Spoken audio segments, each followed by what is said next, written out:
The way you wear your hat,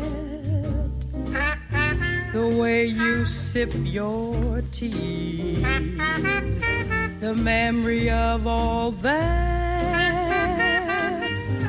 No, no, they can't take that away from me. The year was 1950, and Villa's Pharmacy, located on 26th Street near Ruffin Way, was bustling with customers. The one-story brick building was known for meeting the healthcare needs of Norfolk's predominantly black Villa Heights community. The building was actually built in 1909, according to the city records.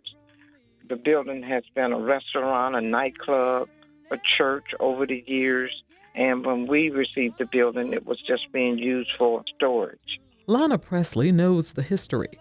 She's the president of the Villa Heights Civic League. She's also the executive director of the Four Rivers Project, a nonprofit organization that was given the building 9 years ago. And she's quick to admit that it hasn't been easy trying to hang on to this historic resource. Initially, when the building was given to us, we didn't know it was zoned residential. That was our first challenge. So we raised the money, we petitioned the city. Now the zoning has been changed to R1 commercial. When the people offered us the building, we thought, we are so excited.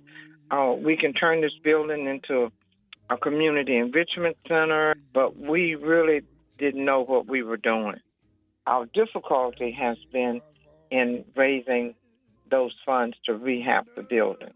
While Presley's group fights to keep Villa's Pharmacy in its rightful place as a community landmark, there are probably hundreds of similar structures around our region that fell to the wrecking ball, and all that remains are the memories passed down by parents, grandparents, and great-great-grandparents. They can't take that away from me. That's why the Historic American Landscapes Survey, or HALS, is hoping you'll pitch in and help.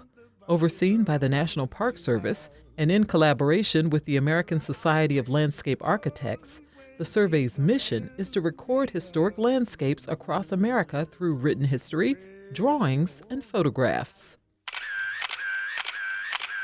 Those passionate about preserving the region's history, like Jackie Glass, were elated to learn that this year HALS was focusing on black landscapes. As I learned and grew about the city of Norfolk and the different places and spaces, I realized that many of the historic sites, they're gone, and many of the historic communities are now sort of being transformed and losing that historic character. And now it's just a matter of stepping up to that challenge. So just preservation overall, specifically the way in which our history has just either been conquered, conquested, destroyed, I think is so important. I'm encouraging people to look in their own backyards for spaces and places that need to or should be preserved, because what we don't want to see happen, and is happening right now, is that many of the memories and the knowledge of some of these places is dying with the generations. This year, the survey is specifically looking for those black landscapes that fostered a sense of community, so many of which vanished as a result of development, vandalism, or neglect. Remember the corner store that you'd visit often with your grandparent? Or the elementary school where you first learned the 3 R's? The buildings may no longer be there, but HALS wants to make sure the history is documented. Winners of the 2021 HALS Challenge could win $500 for their submission. The deadline to share your historic landscape is July 31st. They can't take that away from me. For Another View, I'm Lisa Godley.